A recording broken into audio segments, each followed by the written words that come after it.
Hello everyone, welcome to Bilaspur IAS academy. और ये आपका एक अलग से स्पेशल सेशन हम ले रहे हैं, ठीक है।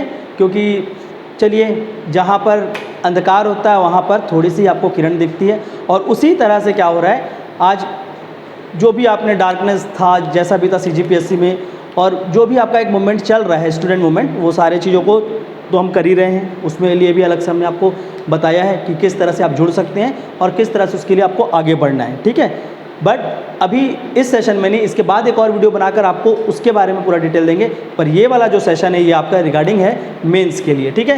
क्योंकि इनको हेल्प करना अभी सबसे टॉप प्रायोरिटी है मेरी, जो आपके मेंस के स्टूडेंट हैं, ठीक है। क्योंकि इनकी रिस्पॉन्सिबिलिटी हमने शुरू से ले रखी थी, जो भी हमारे साथ मेंस के लिए जुड़े थे, और इसलिए टॉप प्रायोरिटी लेते हुए आपका अभी जस्ट आया इन्फॉर्मेशन, और उसके साथ ही मैंने आपके लिए कुछ सोचा है, तो उसको पहले आपको समझेंगे, ठीक है। अगर मेंस का डेट देखेंगे तो वो आपका कहाँ पर है, आपका अक्टूबर में मेंस कंडक्ट होगा। पीएससी की वेबसाइट में आप जाकर डेट चेक कर सकते हैं, ऑलरेडी हमने भी ग्रुप में शेयर कर दिया है, ठीक है। तो आपका ये कब हो रहा है, अक्टूबर के 3rd वीक में हो रहा है, ठीक है। आपका लगभग 17-18 तारीख से स्टार्ट हो रहा है, क्लियर, ठीक है। तो 18th को हम लोग लेकर चलते हैं डेट की, आपका इसके अराउंड हो रहा है, ठीक है। तो अक्टूबर से लेकर अगर देखते हैं अभी सितंबर के जो दिन बचे हैं और वहाँ से आपको अक्टूबर तक, ठीक है, तो लगभग हमारे पास 6 हफ्ते का समय है और कुछ दिन एक्स्ट्रा है, ठीक है। तो 6 हफ्ते 42 दिन लगभग आप मान लेते हैं, लगभग हमारे पास कितने हैं, 45 दिन का समय है। और इस 45 दिन के टाइम में हमको प्रिपरेशन कितना करना है, 7 सब्जेक्ट। ये कहने की बात है, 7 सब्जेक्ट नहीं होते, वो क्या है, 7 पेपर हैं, ठीक है। सब्जेक्ट देखेंगे तो उसमें सब में 3-3 और गिन लीजिए, तो लगभग 20 सब्जेक्ट हैं और इतना कुछ दिन है। पर यहाँ डरना नहीं है, हॉन्टेड नहीं होना है, क्योंकि आप लोग ऑलरेडी हमारे साथ जुड़े हुए थे। हमने ऑलरेडी आपका टेस्ट सीरीज कंडक्ट किया, आंसर राइटिंग्स के बहुत सारे क्लासेस दिए, फ्री में आंसर राइटिंग्स आप लोगों को बहुत सारा हमने सेशंस चलाए, जहां पर आप लोग पेपर्स भेजते थे, हम चेक करके देते थे। तो ये टाइम है, ये सबसे इंपॉर्टेंट टाइम है कि वो जो भी सीट्स हैं, ठीक है, चाहे उसमें धूल लग गए हो, चाहे वो मोड़ दिया हो, चाहे दूसरे को दे दिया हो, चाहे कहीं भी फेंका हो, उस सारे शीट्स को अपने हाथ में लीजिए, वापस लेकर आइए उस पेपर्स को, और सबसे पहला काम होना चाहिए, जो भी आपने आंसर लिखा है, ठीक है, इनको रिवाइज करिए। क्योंकि ये आपका खुद का मेहनत था, एक क्विक बार ऐसे बस देखेंगे आपको याद आ जाएगा, ठीक है। नया पढ़ने के पीछे जाएंगे, अभी 45 डेज़ में नया पढ़ने जाएंगे तो कहीं ना कहीं आप फंस जाएंगे। तो ये जितने भी शीट्स लिखे हुए हैं उसको डायरेक्ट एक्सेस करेंगे और उसके आंसर्स को पढ़िए, पेपर वाइज जो पूरा हमने आपको कराया है। नंबर 2, इसी के साथ साथ जो हमसे नहीं जुड़े थे उनको मैं ये बोलूँगा कि देखिए, अगर आप अभी भी जुड़ना चाहते हैं, अभी भी आप चीज़ों को एक्सेस करना चाहते हैं, तो हमारा ऐप जो है बिलासपुर आईएएस एकेडमी का, ठीक है। तो बिलासपुर आईएएस एकेडमी ऐप जो है, उस ऐप में जाकर आपको पेपर मिल जाएगा वहाँ से, ठीक है। आप वहाँ से पेपर लीजिए, पेपर्स के सॉल्यूशंस भी हैं वहाँ पर, और साथ में उसके साथ रिगार्डिंग डिस्कशन वीडियोस भी हैं, ठीक है। तो आप क्या कर सकते हैं, उसको भी देख सकते हैं, ताकि आपको एक क्विक टाइम पे एक अच्छा ओवरव्यू मिल जाए सारे सब्जेक्ट के ऊपर, और आपका एटलीस्ट आंसर राइटिंग पर्सपेक्टिव से आप उस सब्जेक्ट को देख पाएँ, ठीक है। तो ये तो था आपका कि सबसे टॉप प्रायोरिटी आपके प्रिपरेशन की क्या होनी चाहिए। जो भी हमारे साथ जुड़े हैं या जो नहीं जुड़े हैं, उन दोनों की बात कर रहा हूँ, क्योंकि अभी कहीं भी आपको जो चीज़ हेल्प करेगा वो सबसे ज़्यादा हेल्प करेगा किसी भी टॉपिक की अंडरस्टैंडिंग। और टॉपिक की अंडरस्टैंडिंग कहाँ पर दिखती है, आपके आंसर्स में होती है। आप टॉपिक 10 तरीके से पढ़ते हैं, आप पूरी कृषि को पढ़ लेंगे, फिर से उठाएंगे, हाँ ये आपका खरपतवार होता है, ये पेस्टिसाइड है, ये है, वो है, आप सब पढ़ लेंगे, पर आपका जो टॉपिक कॉल कृषि की एक अंडरस्टैंडिंग होनी चाहिए, वो आप कहाँ से पढ़ेंगे, वो तभी होगी जब आपने किसी चीज़ में उसको आंसर में डाला है, ठीक है। तो इसलिए मैं बोल रहा हूँ आपको सबसे पहले इस चीज़ पे जाएंगे। यहाँ पर क्वेश्चंस बनाने में हमने बहुत ज़्यादा मेहनत किया था, और आप लोगों ने आंसर लिखने में बहुत ज़्यादा मेहनत किया है, ठीक है। तो ये क्वेश्चंस ऐसे ही फ्रेम किए गए थे कि 1-1, 2-2 क्वेश्चन हमने सब्जेक्ट को भी कवर कर दिया था, ठीक है। तो प्लीज़ उस चीज़ पर ध्यान देंगे। नंबर 2, आपका सब्जेक्ट प्रिपरेशन की बात करते हैं, ठीक है, कि आपका जो सब्जेक्ट्स हैं टोटल 7, और आपके जो 7 पेपर हैं उनके प्रिपरेशन के लिए 45 दिन को किस तरह से डेडिकेट करना है। देखिए, हर इंसान का एक होता है स्ट्रॉन्ग एरिया और एक होता है वीक जोन, ठीक है। ऐसा कोई नहीं होगा कि सातों के सातों पेपर स्ट्रॉन्ग होंगे, कहीं ना कहीं आपका कुछ ना कुछ वीक जरूर होगा। सबसे पहले रेक्टिफाई करिए कि आपका स्ट्रॉन्ग क्या है। उल्टा बोल रहा हूँ मैं, ठीक है, लोग क्या बोलते हैं, नहीं तो अभी वीक जोन को खोजिए। मैं आपको क्या बोल रहा हूँ, पहले आपको देखना है कि मेरा स्ट्रॉन्ग जोन कौन सा है, और जो आपका स्ट्रॉन्ग जोन है उसको और स्ट्रॉन्ग कर लीजिए अगर सिलेक्शन लेना है तो, ठीक है। सबसे इंपॉर्टेंट चीज़ है, जो स्ट्रॉन्ग है उसको और स्ट्रॉन्ग करना है। ये वीक के पीछे अभी जाके आपका 45 दिन में से 25 दिन नहीं बर्बाद करना है। इंपॉर्टेंट है, जो स्ट्रांग है उसको 20 दिन में ख़त्म करना है और बहुत अच्छे से करना है, ताकि आपका जो रिमेनिंग 15 दिन उसमें वीक को थोड़ा बहुत भी पढ़ लेंगे ना तो उससे आपका अच्छा मार्क्स आ जाएगा, लगभग पासिंग मार्क्स से ऊपर। और स्ट्रांग से आप क्या करेंगे, दूसरे के ऊपर एज बना लेंगे और ये स्ट्रांग सेक्शन को प्रिपेयर करके आप एग्जाम को निकाल जाएंगे, ठीक है। और स्ट्रांग सेक्शन अगर देखते हैं तो सबका अलग अलग सब्जेक्ट हो सकता है, बट पीएससी की जो डिमांड है आपकी स्ट्रांग होनी चाहिए, जिससे आपका क्या होता है, पूरा रिजल्ट वेरी कर जाता है। उसमें आपका क्या आता है, लैंग्वेज का पेपर, ठीक है। तो लैंग्वेज को डेडिकेटेड करेंगे। अभी आपका टाइमिंग, अगर टाइम की बात करते हैं, इसमें टाइम की बात भी हम लोग कर लेते हैं, ठीक है। तो अगर हम लोग टाइम देखेंगे, जो आपके 45 डेज हैं, तो एटलीस्ट इस 45 दिन कोरोना भी आ गया और जीवन संकट में भी दिख गया, पीएससी के एग्जाम भी दिख गए, देश की राजनीति भी दिख गई, सारा संकट दिख गया, अपने जीवन में भी आपको संकट दिख गया है। तो याद रखना ये 45 दिन उस संकट से निकलने के लिए बहुत इंपॉर्टेंट है। तो कम से कम 14 से 15 घंटा ये मिनिमम टाइम है, मैक्सिमम इससे भी ज़्यादा आप ले जा सकते हैं, एक आध घंटा और एक्स्ट्रा, पर मिनिमम आपको ये टाइम अपने घर पे अपने स्टडी टेबल के ऊपर होना है। आराम करिए इसमें भी, ठीक है। आप टेबल अब वहाँ पर कहीं सो रहे हैं, उसका मतलब ये नहीं कि आपको, मैं ये नहीं बोल रहा हूँ कि 14 से 15 घंटे पढ़िए, पर उस रूम के अंदर जहाँ आप पढ़ते हैं वहाँ 15 घंटे आप अवेलेबल रहिए अपने आप के लिए, ठीक है। और इसमें से जितना मैक्सिमम टाइम पढ़ सकते हैं, मिनिमम तो आपको 10 घंटे पढ़ना चाहिए, ठीक है। जो मुझे लगता है मिनिमम 10 आवर्स आप जाएंगे तो एक अच्छी स्टडी कर पाएंगे, बट आप उसको बढ़ाइए, तभी जाकर आप कुछ क्या कर सकते हैं, डिफरेंस क्रिएट कर पाएंगे। अगर डिफरेंस क्रिएट करना है तो अपने पहले बात एक टाइमिंग आवर बनाएंगे और इसको बिल्कुल एक डिसिप्लिन के साथ फॉलो करेंगे। एक नया टाइम टेबल नहीं बना लेना सिर्फ टाइमिंग बनाने के बाद में। अभी लोग बैठ जाएंगे टाइम टेबल बना लेंगे, अगर टाइम टेबल बना के पढ़ते हैं बनाइए, पर फॉलो भी करिए उसको, ठीक है। सिर्फ बना के मोड़ के नहीं रखना है, ठीक है। दूसरी बात, अभी सबसे बड़ा मेंस के लिए क्या होगा, फियर। अब आएगा फियर साइकोलॉजिस। यहाँ पर से साइकोलॉजी में सबसे इंपॉर्टेंट है फियर स्टार्ट होगा कि मेंस आ गया, मैं क्या करूँ, मेरा रिवीजन नहीं हुआ है, मेरा बेड़ा गर्क हो गया, कोरोना में काश पढ़ लेता, मेरे घर में कोई मर गया है, ऐसा ऐसा भी, मतलब क्या कर रहे हो, ये काम नहीं करना। सबसे इम्पॉर्टेंट है, इस फियर को निकालने का एक ही तरीका है, जब इसको पढ़ेंगे आप लोग, यार वो नहीं हैं जिनको बेसिक से स्टार्ट करना है, आपने साल भर पढ़ा भी है, ठीक है। तो अगर आप जब अपना स्ट्रॉन्ग एरिया कोई देखेंगे ना तो ऐसा बहुत सारा सेक्शन मिलेगा, लगभग देखना आप 60 to 70% वो सेक्शन होगा जहाँ पर आप बहुत कंफर्टेबल होंगे, ठीक है। इसको ख़त्म कर लीजिए, आपका फियर ख़त्म हो गया। पर अगर आप वही चीज़ रखेंगे कि मेरा फिलॉसफी बचा है, मेरा सोशियोलॉजी बचा है, मेरा वो फलाना सब्जेक्ट पढ़ा है, उसको पढ़ना है, उसको पढ़ना है, तो आप फियर में रहते रहते ये एरिया को कवर करने की जगह आप यहाँ चले जाएंगे और यहाँ गए, मतलब आप क्या हो रहा है, एग्ज़ाम में जो इजी चीज़ है वो भी फॉरगेट कर जाएंगे, ठीक है। क्योंकि अभी यहाँ से मैं यहाँ से आपसे क्वेश्चन पूछता हूँ, जो भी यूट्यूब में देख रहे हैं, कमेंट बॉक्स में अब क्या करना है, आंसर देना है। पर प्लीज़ ये चीज़ को ध्यान रखेंगे कि आप लोग अपने आप से ट्रू रहकर इसका आंसर देंगे कि इस क्वेश्चन का आंसर आप लोग को पता है कि नहीं, ठीक है। सोहागपुर विद्रोह का लीडर कौन था छत्तीसगढ़ में, ठीक है। तो ऐसे क्वेश्चन जो 2 नंबर के आ जाते हैं ना, ये आपसे छूट जाएंगे, ठीक है। तो इसको भी आपको पिक करना आना चाहिए, क्योंकि वो आपका स्ट्रॉन्ग सेक्शन था, वो 100% आपने पढ़ा है कहीं ना कहीं, पर क्या हो रहा है, अभी तुरंत रिकॉल नहीं कर पा रहे। एग्जाम के दिन भी यही होगा, अगर स्ट्रॉन्ग सेक्शन को वीक कर दिए तो स्ट्रॉन्ग को इतना स्ट्रॉन्ग कर लो कि वहाँ से ही हम क्या करेंगे, 70 to 80% अपना जो पैटर्न है उसको स्कोर कर जाएंगे। और पीएससी में अगर आपको अच्छा स्कोर करना है तो आप देख रहे हैं 900-950 मार्क्स लेकर टॉपर्स होते हैं, तो आपका एक अच्छा स्ट्रॉन्ग पॉइंट जो है उस पर और ज़्यादा मेहनत करिए, पर इसके चक्कर में किसी पेपर में फेल मत हो जाना, ठीक है। सारे पेपर में भी थोड़ा सा ध्यान रखेंगे, क्लियर है।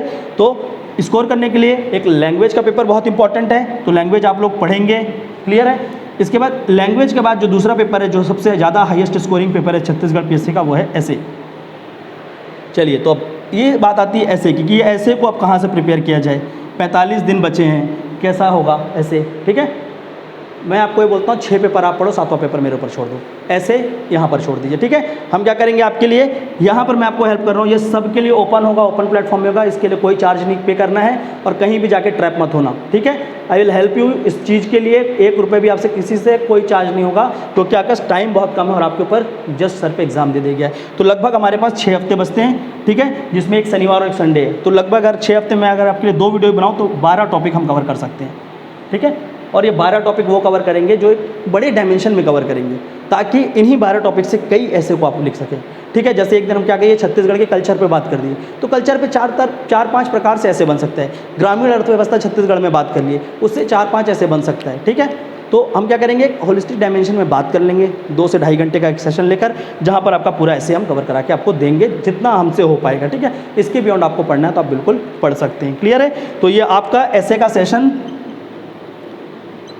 इसी सैटरडे से, ठीक है, जो आने वाला है यहीं से स्टार्ट कर देंगे यार। मैं भी आपके लिए उतना ही करूँगा। इवन एग्रीकल्चर के लिए आज एक वीडियो बना हुआ है तो उसको आप देख सकते हैं, ठीक है, तो उसको भी आप लोग देखकर यहाँ से स्टार्ट कर सकते हैं। नहीं तो आपका कल से हम क्या करेंगे, एक सेशन लेकर जाएंगे और सेशन में सबसे पहले क्या करेंगे, कृषि को ही पढ़ लेंगे, ठीक है। तो भारतीय कृषि और आपका क्या है, छत्तीसगढ़ की कृषि, ये दोनों की समस्याएं, दोनों में क्या क्या चल रहा है डेवलपमेंट, उसको लेते हुए एक ऐसे का हम लोग टॉपिक भी प्रिपेयर कर लेंगे, ठीक है। तो सबसे पहले आपको क्या करना है, ऐसे का सेशन यहाँ पर छोड़ देंगे। तो आपको सैटरडे आपका क्या किस में डेडिकेट कर सकते हैं, आप यहाँ पर हमारे साथ ऐसे पर डेडिकेट कर सकते हैं। एक लिख लिया ऐसे और आपका ऐसे का एक चीज़ हो गया। अब बचे हुए जो 6 दिन हैं उसमें आप अपने सब्जेक्ट को पढ़ेंगे, ठीक है, जिसमें लैंग्वेज को आपको रेगुलर पढ़ना है, डेली पढ़ना है, उसको छोड़ना नहीं है। इसके बाद एक और पेपर है आपका साइंस, मैथ्स और क्या है आपका अप्लाइड साइंस, ठीक है। ये पेपर भी क्या है, ये स्कोरिंग पेपर है, क्योंकि यहाँ पर जो चीज़ें आप लिखेंगे वो बुक में भी वही लिखा होता है, तो आपको नंबर यहाँ पर पूरे मिलते हैं, ठीक है। इसमें रिलेटिव मार्किंग नहीं होती, इसमें क्या होता है, पूरे नंबर मिलते हैं। क्लियर है? तो साइंस जितना स्ट्रॉन्ग कर सकते हैं, जिसका नहीं है वो साइंस को पढ़ेंगे अच्छे से।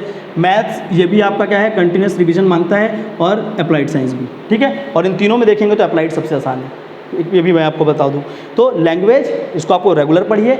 इसको आप क्या कर सकते हैं, इसको आप अल्टरनेट डेज में पढ़ सकते हैं, या 2-2 दिन, 2 दिन इसको पढ़िए, 2 दिन इसको पढ़िए, 2 दिन इसको पढ़िए। एक साथ मत बैठ जाना लेकर, उसको क्या करना है, 2-2 घंटे का स्लॉट बना लेंगे, ठीक है। तो ये इसको आप कर सकते हैं क्या, 2 घंटे के स्लॉट्स में लैंग्वेज को कर लिए, 2 घंटे के स्लॉट में इसको कर लिए, 4 घंटे हो गए। और इसको कब करना है, अप फ्रंट करना है। ये वर्ड को याद रखना, अप फ्रंट मतलब सुबह उठते ही पहले इनको पढ़ो।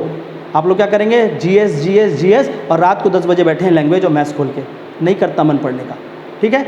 इनको पहले पढ़ लेना, ठीक है, क्योंकि ये जो 3 सब्जेक्ट हैं ये पीएससी की जान है। यहीं से आपको क्या करना है, 350 से 400 नंबर स्कोर कर जाते हैं और यहीं से आपका सिलेक्शन छुपा हुआ है। इसके बाद के सारे सब्जेक्ट में क्या होगा, क्योंकि वो ह्यूमैनिटी के सब्जेक्ट हैं, रिलेटिव मार्किंग होती है, ठीक है। आप हिस्ट्री का आंसर कितना भी अच्छे लिखिए 120 नंबर मिलेगा, कितना भी आपका एवरेज अगर मॉडरेट भी लिख रहे हैं तो आपको क्या मिलता है, 115 मार्क्स। तो उधर रिलेटिव चेकिंग होती है, पर ये क्या है, ये स्कोरिंग सब्जेक्ट है। तो इनको तो बहुत अच्छे से फोकस करेंगे, पहली बात। दूसरी बात, जो दूसरे सब्जेक्ट बच रहे हैं, जैसे कि आपका क्या होगा, हिस्ट्री, ज्योग्राफी, ठीक है। तो इन सब सब्जेक्ट को क्या कर सकते हैं आप, आपको पता है कि इसमें मोस्टली चीज़ें आपने पढ़ी है, कुछ चीज़ें होती है जिसको रिवीजन करना है।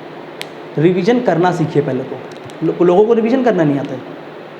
अभी रिवीजन करने बैठेंगे, हिस्ट्री तो पूरी किताब पढ़ लेंगे, क्यों पढ़ना, पता है ना। अकबर का जो, सॉरी आपका क्या है, अशोक का अगर फादर देखेंगे तो बिंदुसार ही नहीं बदल जाएगा, कि आप 2 बार बुक को पढ़ेंगे तो बिंदुसार की जगह नहीं लिखाएगा चाणक्य गुरु ही रहेगा, ठीक है। तो ये बदलने वाला नहीं है, जो आपको पता है उस सेक्शन पे फोकस करिए जो आपको लगता है डायनेमिक है। मतलब अब मराठा प्रशासन को पढ़िए, ठीक है। आप कहाँ पर जाएंगे, गुप्ता प्रशासन को पढ़ने जाइए, गुप्ता के समाज को देखिए, वहाँ से क्वेश्चन आपको दिक्कत करेगा, जनरल चीज़ नहीं करेगा, जनरल चीज़ आपको आता है, ठीक है। अगर आपको अभी भी मैं बोल दूं कि समुद्रगुप्त के बारे में लिखिए तो आप अभी लिख देंगे, ठीक है। लेकिन वहीं पर अगर गुप्ता प्रशासन बोलूँगा तो उसमें आपका क्या होगा, हाथ रुक जाएगा, ठीक है। तो उस सेक्शन पे जाइए जिस सेक्शन से बड़े क्वेश्चन बनते हैं, उसको एक बार रिवीजन करिए, और जो फैक्चुअल वाला है, जो आपका अच्छा है, उसको आप क्या कर सकते हैं, जल्दी से बस एक बार देखो और निकल लो। तो पूरा रीड करते नहीं बैठना है। चंद्रगुप्त मौर्य का बेटा, उसके पिता, ऐसे ये सब नहीं करना। चंद्रगुप्त, बिंदुसार, अशोक, खत्म, पता है आपको। उस लाइन को पढ़ के नहीं कुछ एक्स्ट्रा नॉलेज मिल जाएगा। तो रिवीजन करना सीखिए। रिवीजन होता है कम टाइम पे, 3 दिन में पढ़ते हैं, उसको रिवीजन 3 घंटे में किया जाता है, ठीक है। तो रिवीजन में जो चीज़ आपको आती है उसको क्या करना है, स्किप करना है, और जो चीज़ नहीं आती उसको अच्छे से रिवाइज करना है। मतलब जहाँ पर डाउट होता है बार बार, ठीक है, आती तो होगी, डाउट होता है, उस चीज़ को अच्छे से रिवीजन करेंगे।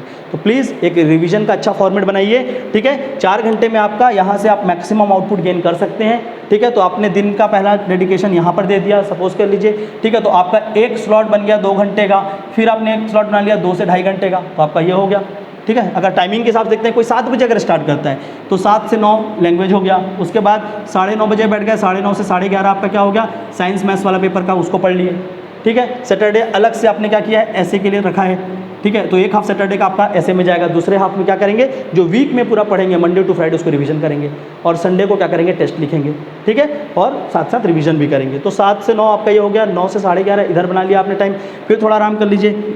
आप क्या कर सकते हैं, 11:45 से लेकर लगभग 1 बजे तक पढ़ सकते हैं। जीएस से स्टार्ट करिए, खाना खाइए, उसके बाद आराम करिए थोड़ा सा, ठीक है। खाना खा के आराम भी करना है, ऐसा नहीं कि बस लगे हुए हैं। उसके बाद आप इधर बैठ जाइए, 2:30 बजे बैठ जाइए, इधर 2:30 बजे से लंबा पढ़िए, ठीक है। 4:30 हो गया या 5 बजे तक जा सकते हैं, ठीक है। 5 बजे तक बहुत लंबा लंबा नहीं पढ़ सकते, आपका ब्रेन एग्जॉस्ट हो जाता है। ये पढ़ लो, फिर थोड़ा रिलैक्स कर लो, फिर 5:30 बजे बैठ जाओ, ठीक है। 5:30 से उधर 7:30 पढ़ लिए, फिर थोड़ा रिलैक्स कर लिए, फिर आपका 8 बजे बैठ गए, 8 से 9:30 पढ़ लिए, ठीक है। खाना वाना खा लिए, और उसके बाद क्या कर रहे हैं, 10 बजे से लेकर 11 बजे तक जो भी आपने दिन में पढ़ा है इसको क्या करना है, एक पेज ले लेना है, ठीक है। एक सिंगल शीट ले लेना, और शीट में जो भी चीज़ें पढ़ी हैं, ठीक है, उसको एक छोटे छोटी चीज़ों में से करके रखना, और इसको एक बार इस शीट को देख लेना और जाके सो जाना। तो क्या होगा, दिन भर जो पढ़ा है उसको आपने उसी दिन रिवाइज भी कर लिया है, ठीक है। और 6 दिन या 7 दिन के आपके क्या बनेंगे, 6 शीट बन जाएंगे, और ये 6 के 6 शीट्स को आपको क्या करना है, शनिवार को ऐसे के साथ देखना है, ठीक है। और संडे को आपको जहाँ भी आप टेस्ट प्रैक्टिस कर रहे हैं, कहीं अगर आपने टेस्ट ज्वाइन किया है, नहीं भी किया है, आंसर राइटिंग प्रैक्टिस कर रहे हैं, उसको करिए। और जब जीएस का काम यहाँ पर कर रहे हैं लगातार, ठीक है, तो लगभग इसमें क्या है आपका, ये स्लॉट में आप जीएस पढ़ लीजिए, इस स्लॉट में जीएस पढ़ लीजिए, ये वाला जो स्लॉट है इसमें क्या करेंगे, आंसर राइटिंग को दे दीजिए, ठीक है। थोड़ा यहाँ पर आंसर राइटिंग कर लीजिए, डेली लिखना भी जरूरी है, ठीक है। तो डेली कम से कम 2 घंटा 1 घंटा लिख लेना, और यहाँ पर भी आप क्या करेंगे, रिविजन करेंगे। तो डेली तो आपका राइटिंग भी हो जाएगा, आपका जो लैंग्वेज वाला काम है वो भी अच्छे से हो जाएगा, और आप जीएस भी पढ़ लेंगे, क्योंकि जीएस आपको ऑलरेडी आती है, ठीक है। मत भागना वीक सेक्शन के पीछे, बार बार बोल रहा हूँ, स्ट्रॉन्ग सेक्शन को और अच्छा स्ट्रॉन्ग करो अगर सिलेक्शन के पीछे जाना है तो, ठीक है। ग्रे एरियाज़ को खोजना है, ये जीएस पढ़ने का समय है, वहाँ पर आपको जाना है, देखना है उस सब्जेक्ट को, ऐसा नहीं बोल रहा कि मत देखो, पर स्ट्रॉन्ग जो है जहाँ से आपका सिलेक्शन मिलता है उन सब्जेक्ट को तो डेली पढ़ना है, मतलब पढ़ना है, ठीक है। तो इन चीज़ों को देखते हुए आप क्या करेंगे, रिवाइज करेंगे अगले 45 दिन का प्लान बनाकर अच्छे से, ठीक है। सब्जेक्ट मैं यहाँ पर आपको डिफाइन करके नहीं दे रहा हूँ, नहीं तो आप बोलेंगे अगर कि सर सब्जेक्ट भी बना के दो, बता देना कमेंट बॉक्स में, हम जरूर बना के दे देंगे। बट आपको पता है यार आपका कौन सा स्ट्रॉन्ग है कौन सा वीक है, तो अच्छा होगा कि आप अपने लिए खुद बनाएं, ठीक है, क्योंकि आप ऑलरेडी मेंस दे रहे हैं तो आपको इतना तो पता होगा। चलिए, तो ये तो हो गया एक चीज़, ठीक है। तो ऐसे के लिए हम आपके लिए एक फ्री सेशन स्टार्ट कर देंगे इसी सैटरडे से, आपका सैटरडे आएगा उसके लिए रिगार्डिंग वीडियो, तो आप वहाँ से ऐसे का प्रिपरेशन काफ़ी अच्छे से हमारे साथ कर सकते हैं। ऑलरेडी जो अभी आपका क्या था, डेली आंसर चल रहा था, डेली क्वेश्चन प्रैक्टिस था, आज से उसको बंद कर दिया गया है, ठीक है। आज से आपका डेट आ गया है, तो इसलिए आज हमने दिया भी नहीं था क्योंकि आपका डेट आ जाने वाला था। तो आगे के जितने भी सेशन है उसमें आपका क्या है, क्वेश्चंस नहीं दिए जाएंगे, ठीक है। अब वो क्वेश्चन नहीं होंगे, आपका जो राउंड 3 का जो टेस्ट हमारे साथ जिन लोग जुड़े थे उनके लिए बोल रहे हैं, वो जो टेस्ट था उसका टेस्ट अभी हम आपको तुरंत डेट देंगे, और देखेंगे कि नंबर ऑफ टेस्ट है तो उसके लिए थोड़ा सा बढ़ा देंगे ताकि आपका प्रैक्टिस और ज़्यादा हो जाए जिनको लिखना है, ठीक है। और पुराने जितने भी शीट्स हैं, जो भी सेशन प्रैक्टिस के लिए मैंने दिया है, प्लीज़ मेक श्योर आप उसको अच्छे से पढ़ेंगे, और जो भी सब्जेक्ट का डिमार्केट करके अलग अलग दिया गया है उसको भी देखेंगे, ठीक है। तो बिलासपुर आईएएस एकेडमी ऐप में आपको टेस्ट भी मिल जाएगा, टेस्ट के पेपर्स भी मिल जाएंगे, साथ ही साथ आपको क्या मिल जाएगा, उसका डिस्कशन भी मिल जाएगा, ताकि आप थोड़ा सा आंसर्स वगैरह के ऊपर फोकस कर सकें अगले कम से कम जो 45 दिन बचे रहे हैं, ठीक है। बाकी देखिए हमारी तरफ से यही कर सकते हैं, सिलेक्शन आपको खुद लेना है, एग्ज़ाम लिखने आप जा रहे हैं तो आप हमसे ज़्यादा बेटर जानते हैं कि अपने आप को कि आप किस तरह से इस 45 दिन को यूज़ कर सकते हैं। ये एक जनरल आइडिया था, ताकि कई लोग हो जाते हैं, पैनिक कर जाते हैं, बहुत दिन से नहीं पढ़ा तो सर अभी कैसे होगा, तो पैनिक मत करिए। देखिए सबको आता है, ऐसा नहीं हिस्ट्री नहीं बदल जाएगी, ज्योग्राफी नहीं बदल जाएगी, आप लोगों को आता है, अपने एरिया को पहचान के सिर्फ पढ़ाई करनी है। और सबसे बेस्ट तरीका है, उन सबको बोलूँगा स्पेशली जो जुड़े हुए थे, जिन्होंने पेपर के ऊपर काम किया है, जिन्होंने आंसर लिखा है लगभग 2.5-3 महीने से, 4 महीने से, इवन हम लोग तो कभी छोड़े ही नहीं, प्रीलिम्स के 2 दिन बाद चालू किया था सेशन और आज तक आंसर लिखवा ही रहे हैं, तो हमने तो 5-6 हज़ार आंसर लिखवा दिए आपको, ठीक है। 5-6 हज़ार नहीं भी होंगे तो 3-4 हज़ार तो 100% उतने आंसर तो आपने लिखे हैं, ठीक है। तो उन आंसर्स पे वर्क करिए, उन आंसर्स को देखिए, उसको रीड करिए, वो सारा आपका लिखा हुआ है तुरंत याद आ जाएगा और एग्ज़ाम में बहुत अच्छे से आप उसको प्रोड्यूस कर पाएंगे, ठीक है।